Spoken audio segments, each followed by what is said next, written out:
माँ तू हमारे साथ मुंबई चल। बाबा थे तब बात अलग थी, अब तू इधर गांव में अकेली कैसे रहेगी। बेटा बोला।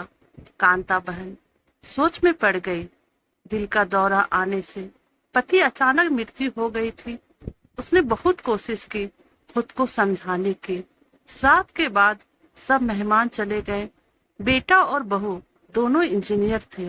लोग तरह तरह की बातें करते थे। कहते थे कि बेटा और बहू के साथ रहने मत जाना, क्योंकि कमाने वाली बहू को बूढ़ी सास जरा से भी पसंद नहीं होती। वह तेरे को अपने इशारों पे नचाएगी। तेरे वहां जाने से उनकी स्वतंत्रता में बाधा आएगी और वह तुझे ताना मार मार के तेरा जीना हराम कर देंगे। जब ये जिंदा थी तभी उन्होंने अपनी सारी प्रॉपर्टी अपने बेटे के नाम पर कर दी थी। ऐसी परिस्थिति में बेटा और बहू या मकान बेच सकते हैं और घर के सब पैसे लेकर तुझे एक एक पैसों के लिए तरसाएंगे। सभी तरह तरह की बातें करते थे। बेटे और बहू के साथ जाने के अलावा मेरे पास दूसरा कोई विकल्प नहीं था।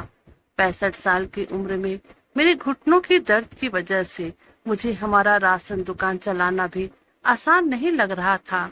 श्राद्ध का पूरा खर्च बेटे ने उठाया, पर छोटे मोटे खर्च के लिए बेटे के सामने हाथ फैलाना मुझे पसंद नहीं था और बचाए हुए थोड़े पैसे मुझसे खर्च हो गए थे। अब परिस्थिति ऐसी थी कि मेरे पास 50 रुपये भी नहीं थे और यह बातें सोचने में बेटों को कोई उत्तर नहीं दे सकी।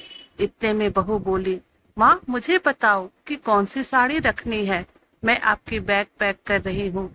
जब बहू ने ऐसा कहा तब मैं उसे कुछ कह नहीं पाई। चुप रहकर उनके साथ मुंबई आई। बेटा और बहू दोनों मेरा बहुत ख्याल रखते थे। हम सब साथ बैठकर खाना खाते थे। उनकी याद नहीं आनी चाहिए, इसलिए दोनों मुझे बहुत खुश रखने का प्रयत्न करते थे।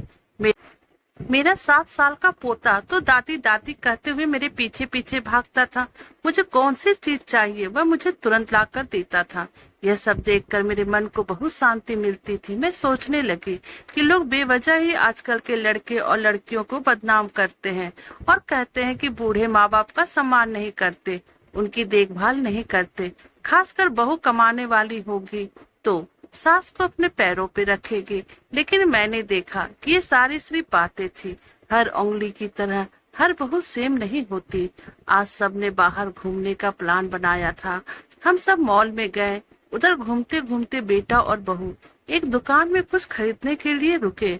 मैं और मेरा पोता थोड़ा आगे गए। आइसक्रीम की दुकान देखते ही पोता बोला, दादी मुझे आइसक्रीम खानी है। मेरे ऊपर जैसे बिजली ही गिरी, क्योंकि मेरे पास तो पैसे ही नहीं थे। दिन में कभी मुझे पैसों की जरूरत नहीं पड़ी। अब क्या करें। मेरा उदास चेहरा देखकर पोता वापस बोला, ले दो ना दादी प्लीज, माफ कर दो बेटा, पर्स मैं घर पर भूल गई। मेरे ऐसे बोलते ही मेरा पोता मेरी तरफ एक अलग नजरों से देखने लगा। उसको लगा कि आइसक्रीम लेनी नहीं है, इसलिए दादी बहाने बना रही है। पर मैं क्या करती थी, मुझे खुद ही शर्म आ रही थी। मैं कैसी दादी हूँ जो अपने पोतों को आइसक्रीम भी नहीं ले दे सकती। हमने बाहर ही खाना खाया। बहू ने मेरी पसंद की काजू मसाले की सब्जी ऑर्डर की थी, पर मुझे वह पसंद नहीं आ रही थी। घर आने के बाद सबने थोड़ी देर टीवी देखी। बेटा सोने चला गया। पोता को क्या चाहिए और क्या नहीं, यह देखने के लिए बहू उसके रूम में गई। मैं भी मेरे रूम में सोने जा रही थी, तभी मुझे पोते की आवाज सुनाई दी, मम्मी दादी बहुत कंजूस है। तू ऐसा क्यों बोल रहा है। हाँ मम्मी, जब हम मॉल में घूम रहे थे तब मैंने दादी से आइसक्रीम मांगी तो वह कहने लगी कि मैं पर्स घर पर भूल गई हूँ।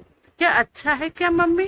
कंजूस दादी। बेटा क्या है, दादी के बारे में ऐसे बोलने से पहले तुमने सोचा नहीं क्या। तेरी दादी इस वक्त कितनी दुखी है, तू समझ नहीं सकता दादी को कितना दुख है बेटा। दादी और दादाजी गांव में साथ रहते थे, तभी अचानक दादाजी हम सबको हमेशा के लिए छोड़कर चले गए। जिस व्यक्ति के साथ हम लोग 24 घंटे साथ रहते हैं, साथ उठना बैठना खाना पीना हम सब साथ करते हैं, हम सब अपना दुख सुख बांट लेते हैं, वही व्यक्ति जब अचानक हमको छोड़कर चला जाता है तो कितना दुख होता है। तू अभी नहीं समझ सकता। सोच, अचानक तेरी मम्मी पापा तेरे से बहुत दूर गए, इतने दूर गए कि वह कभी वापस नहीं आए, तो क्या तुझे बुरा नहीं लगेगा? नहीं मम्मी, मैं तुम दोनों के बिना नहीं रह सकता। तो बेटा फिर सोच कि दादाजी बिना तेरी दादी कैसी रहती होगी। ऐसी परिस्थितियों में अपना पर्स घर पर भूल गई होगी। तूने उसको कंजूस कहा, उनका प्यार तूने नहीं दिखा क्या? जब भी तुझे स्कूल से आने में 5 या 10 मिनट भी लेट हो जाता है, तब वह बालकनी में खड़ी रहकर तेरी राह देखती है। उनके घुटने दर्द करते हैं। तब भी बेटा किसी के बारे में अपनी राय बनाने से पहले उस व्यक्ति के दृष्टिकोण से सोचना चाहिए।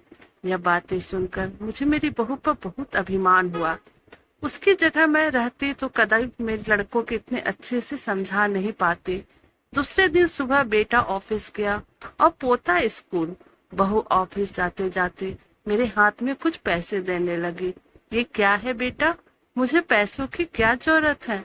मैं बोली, माँ, किसी को कब पैसे की जरूरत पड़ जाए कह नहीं सकते। आप मंदिर जाते हो, कभी दान पेटी में डालो, कभी आपका पोता कोई चीज के लिए जिद करता है तो आप उसे वह चीज ले देना। पर बेटा, माँ, जब यही पैसा आपका बेटा आपको दिए होते तो क्या तब भी आप मना करती? नहीं ना, आपकी बहू भी कमाती है, तो आप अपनी बहू से पैसे क्यों नहीं ले सकती? बहू का कहना सुनकर मेरी आंखों से आंसू आने लगे। जो मेरा बेटा नहीं समझ सका वह मेरी बहू ने समझा। मेरी बहू जैसी बहू सबको मिले। मैंने भगवान से प्रार्थना की ऐसी बहू मुझे हर जन्म मिले।